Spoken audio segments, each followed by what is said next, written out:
The emergency alarm blared through Metropolitan General Hospital at 3:47 a.m., its harsh tone cutting through the usual quiet of pre-dawn rounds.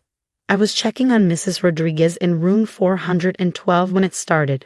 That awful sound that every healthcare worker dreads. Code black. Total system failure. I'm Sarah Chen, on BSN, and after 15 years at MetroGen, I thought I'd seen everything. But watching our hospital's entire electronic infrastructure crash in real time, that was new. Sarah, Dr. Thompson burst into the unit, his usual arrogance replaced by panic. Nothing's working. The EMR is down. Pharmacy systems are offline. Even the DAN elevator controls are glitching. What's happening? I was already moving, my mind racing through protocols and backup procedures. Get every nurse you can find. We need to switch to paper charting immediately. I'll coordinate with pharmacy for critical medications. He blinked, unused to taking orders from a nurse. But the administration will be useless until they get here. Right now, we need to focus on patient safety.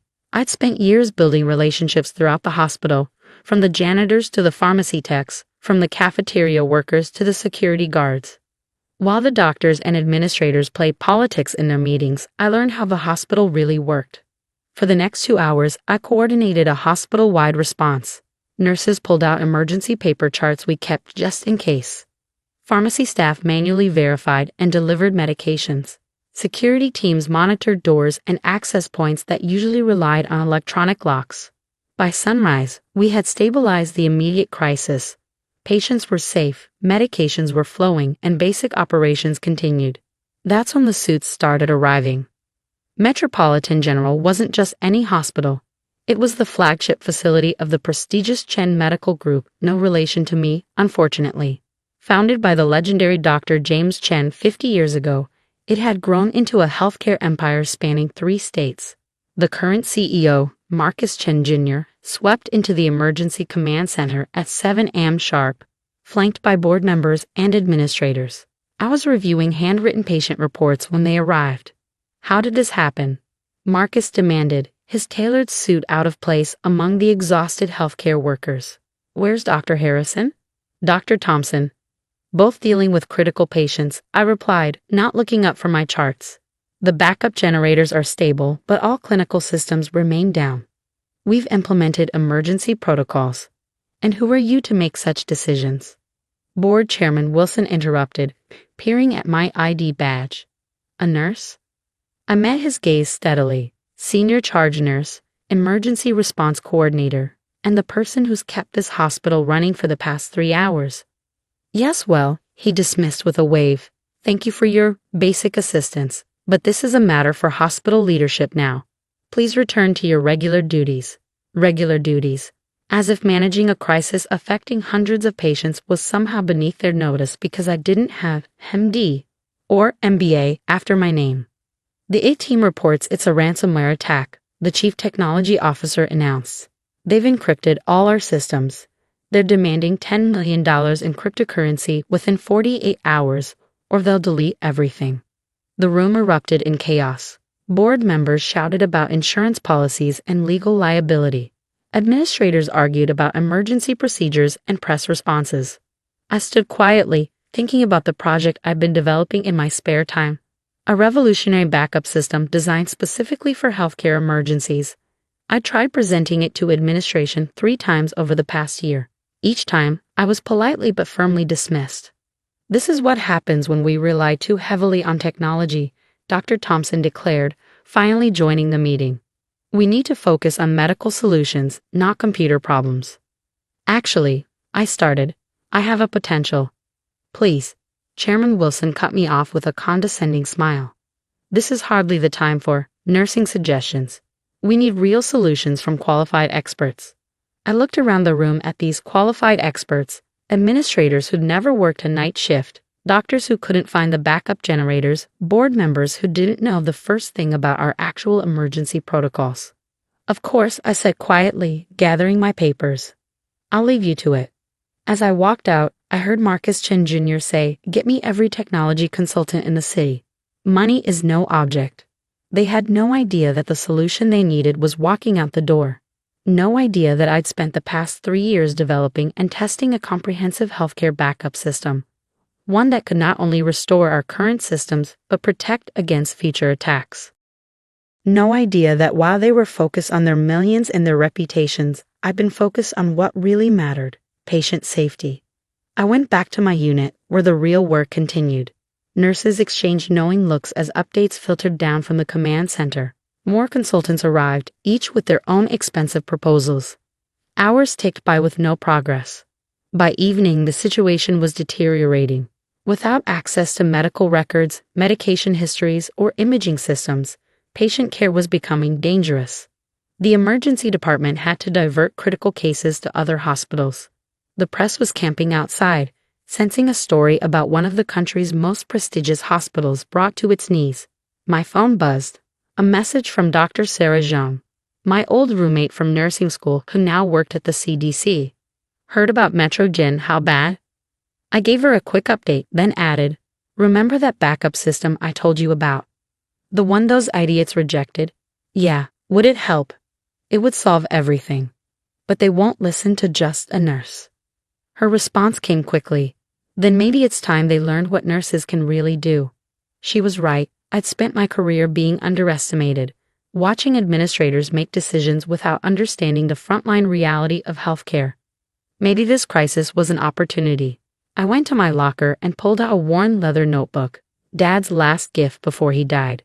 He'd been a maintenance worker at Metrogen for 30 years, teaching me everything about the hospital's infrastructure that you couldn't learn in nursing school.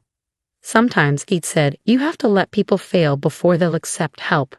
Opening the notebook, I reviewed my system's architecture one more time. 3 years of work, countless late nights, every detail meticulously planned. A solution that could save not just Metrogen, but potentially hospitals across the country. They had 36 hours until the ransom deadline. The question was, how long would their arrogance last before they realized they needed help from just a nurse? I sent a message to my small team of trusted colleagues, other nurses, its staff, and technicians who'd helped me develop and test the system in secret.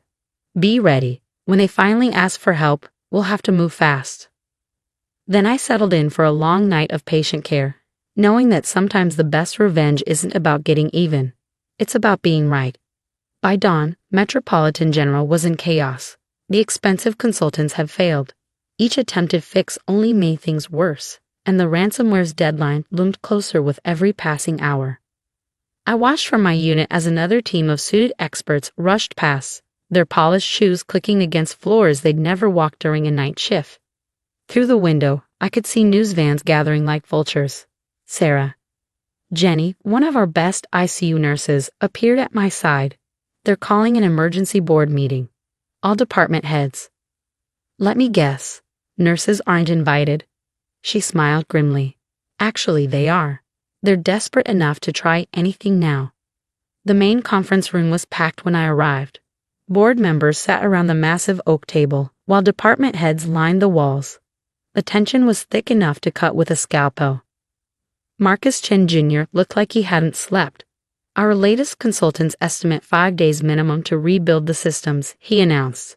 The ransom deadline is in 18 hours. What about our backup servers? Someone asked. The CTO shook his head. Compromised. The attack was sophisticated. They got everything. We can't run a hospital this size on paper charts, Dr. Thompson declared. It's not 1950. I waited, watching them spiral into panic and blame. Chairman Wilson was red-faced, shouting about stock prices and reputational damage. Department heads argued about prioritizing their patients. Finally, I cleared my throat. I have a solution. The room fell silent, heads turning. Some looked confused. They'd probably never noticed me at these meetings before. Ms. Chen, Chairman Wilson sighed. Unless you have 10 million in cryptocurrency, I have something better. I interrupted, pulling out my laptop.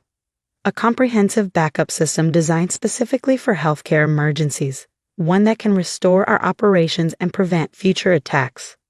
Marcus leaned forward. What are you talking about? I opened my presentation, the same one they'd dismissed 3 times before.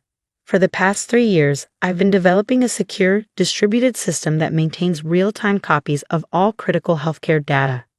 It operates independently from main hospital networks, with multiple redundancies and security protocols. And you're just mentioning this now? Dr. Thompson demanded. Actually, Jenny spoke up from the back. She's tried to present it 3 times. You all said it wasn't worth considering because she's just a nurse. The room grew uncomfortably quiet. How do we know it works? The CTO asked, professional skepticism warring with desperate hope. Because we've been testing it in parallel for 6 months, I replied. Remember that efficiency study you approved without reading? My team has been running shadow systems, proving the concept works. Your team? I gestured to the back of the room, where Jenny and several others stood. Nurses, its staff, technicians. The invisible workforce that kept the hospital running while administrators attended galas. Show me, Marcus said. For the next hour, I walked them through the system's architecture. Every question they asked, I had an answer. Every scenario they proposed, I'd already considered. Years of frontline experience had taught me what healthcare workers really needed in a crisis. This is impressive, the CTO admitted, but implementation would take weeks. 6 hours, I corrected. The infrastructure is already in place. We just need authorization to activate it. Chairman Wilson sputtered. You installed unauthorized systems in our hospital? No, I smiled. I installed authorized systems through proper channels. You just never bothered to read the proposals you were signing. Too busy assuming nurses couldn't understand technology, I suppose. The room erupted in arguments. Board members demanded to know how they'd missed this. Department heads who dismissed my previous presentations suddenly became my biggest supporters.